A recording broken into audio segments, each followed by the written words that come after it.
Hello friends, let us now learn some important points about irreversible cell injury. Irreversible cell injury occurs mainly due to ischemia. Whenever there is ischemia, there is decreased ATP.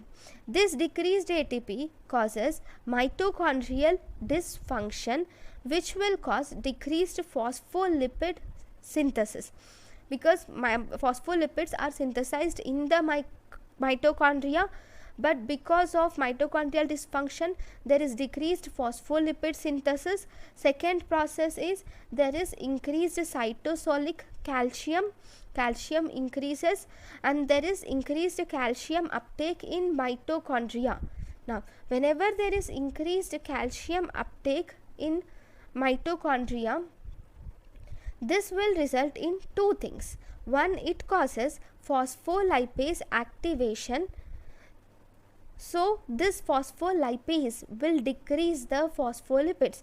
They will degrade the phospholipids. So whenever there is decreased phospholipid synthesis due to mitochondrial dysfunction, or if there is increased phospholipid degradation due to increased phospholipase activity, overall there will be phospholipid loss. And increased calcium uptake also causes protease activation. This protease will break down the proteins present in the cytoskeleton, that is microtubules, microfilaments, intermediate filaments. All these are made up of proteins. So all those proteins got breakdown, and as a result this will result in cytoskeleton damage. Increased phospholipid degradation, then lipid breakdown products are formed. This cytoskeletal damage and lipid breakdown products and phospholipid loss, overall it will result in membrane damage. Proteins present in the membrane are lost, even phospholipids are lost, so there is membrane damaged. So when the membrane is lost, the enzymes which are present inside the cell will leak out, even the calcium will enter the cell, and there is also intracellular release and activation of lysosomal enzymes. All the lysosomal enzymes are also released.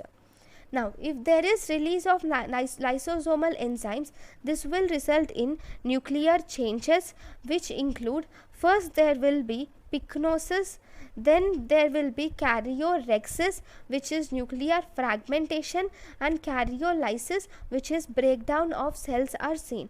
In pycnosis, the nucleus becomes condensed and it forms ink dot like nucleus. So there the nucleus is condensed, forming ink dot like nucleus.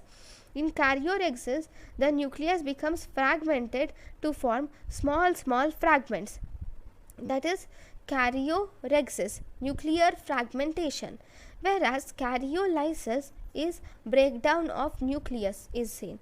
So the nucleus is completely broken down, there is no nucleus, only there is cytoplasm in karyolyzed cell. Then these lysosomal enzymes also break down or degrade ribonucleoprotein, causing decreased basophilia. These lysosomal enzymes also digest the proteins, so they will also result in protein digestion. So all this is the processes occurring in irreversible cell injury. One important thing is about this calcium influx. Whenever there is calcium influx, this calcium enters the cells, and once this calcium enters the cells, it will result in formation of flocculent density in the mitochondria.